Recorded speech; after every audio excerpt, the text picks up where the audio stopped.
Ladies and gentlemen, the Olympic movement has always had some interesting upsets, some interesting results.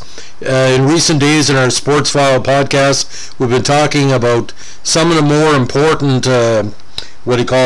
champions or events that I consider top 10, and this is one of them. In the 1936 Winter Olympics, the hockey tournament proved to be a very interesting event.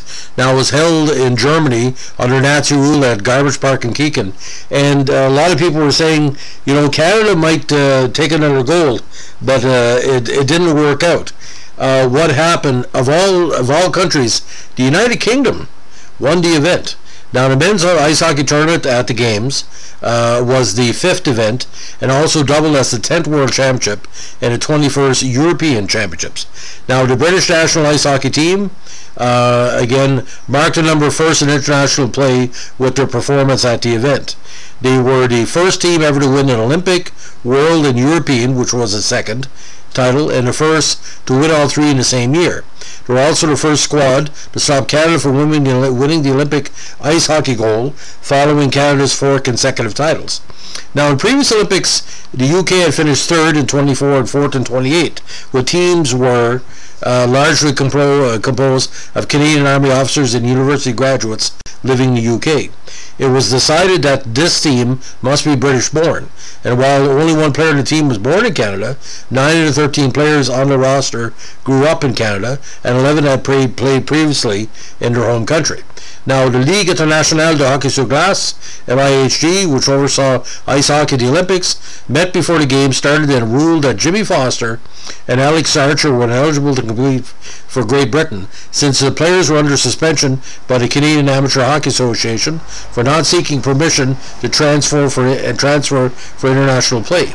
Now, Great Britain's manager, Bunny Ahern, contested that international rules stated a player could leave a country without seeking permission, and the CHA suspension should not apply.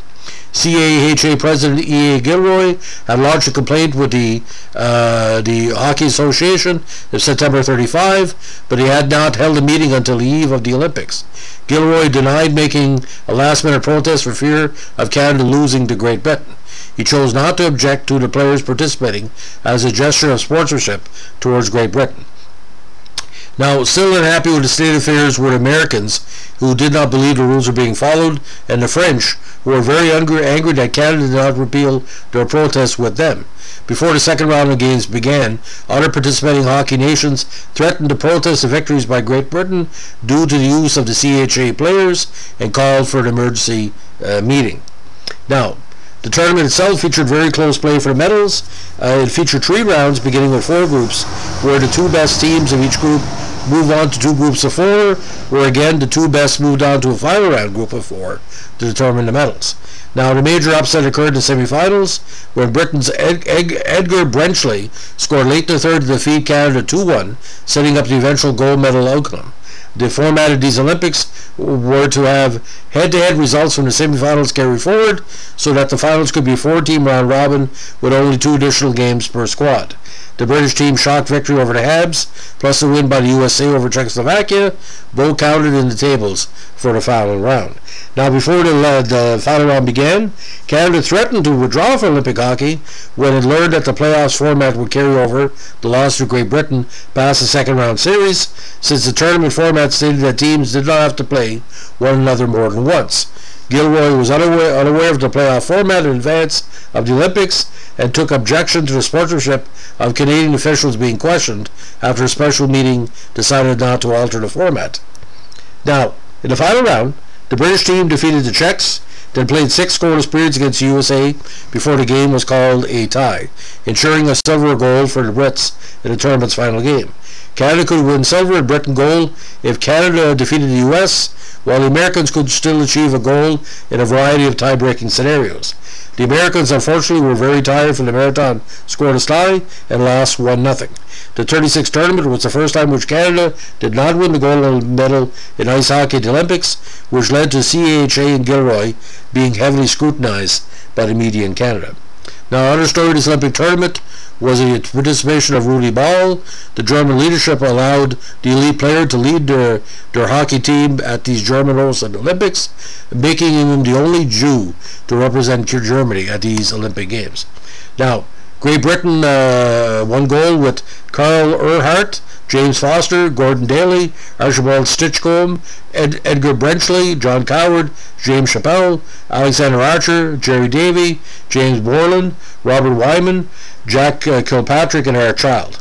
Anyway, Group A, Canada won 3-0, Austria 2-0-1, Poland 1-0-2, and Latvia 0-3. In Group B, Germany won 2-0-1, States 2-1, Italy 1-0-2, Switzerland 1-0-2.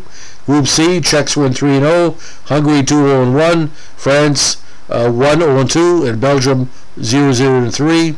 In Group D, Great Britain 2-0, Sweden 1-0-1, Japan 0-0-2. Now in the second round. Group A, Canada was 3-0-0.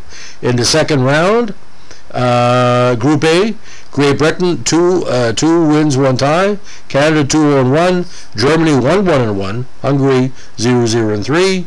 The semi-final round, States 3-0-0, Czechoslovakia 2-1, Sweden 1-0-2, Austria 0-0-3, and the final round, Great Britain 2-1-0, Canada 2-1, States 1-1, and Czechoslovakia again 0-0-3. Final ranking: Great Britain, Canada, States, Czechs, Germany, Sweden, Austria, Hungary, Italy, France, Japan tied with Poland for 9th, and Belgium, Latvia, and Switzerland tied for 13th.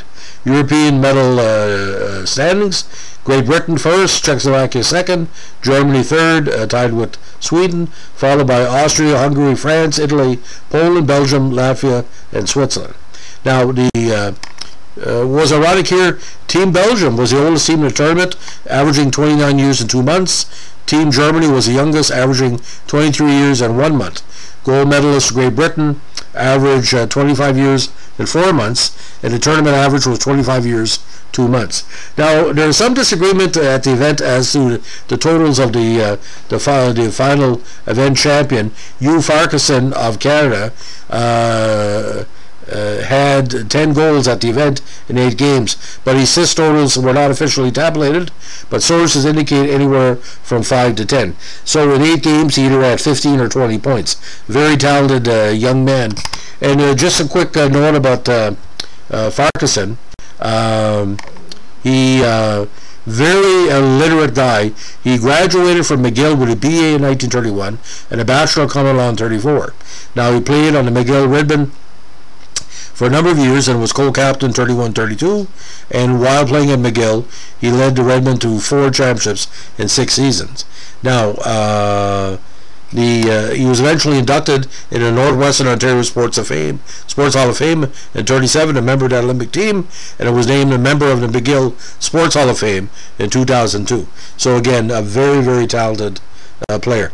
So that's the story of the 1936 Winter Olympics hockey tournament. If you like what we're doing here, give us a like, comment, or subscribe.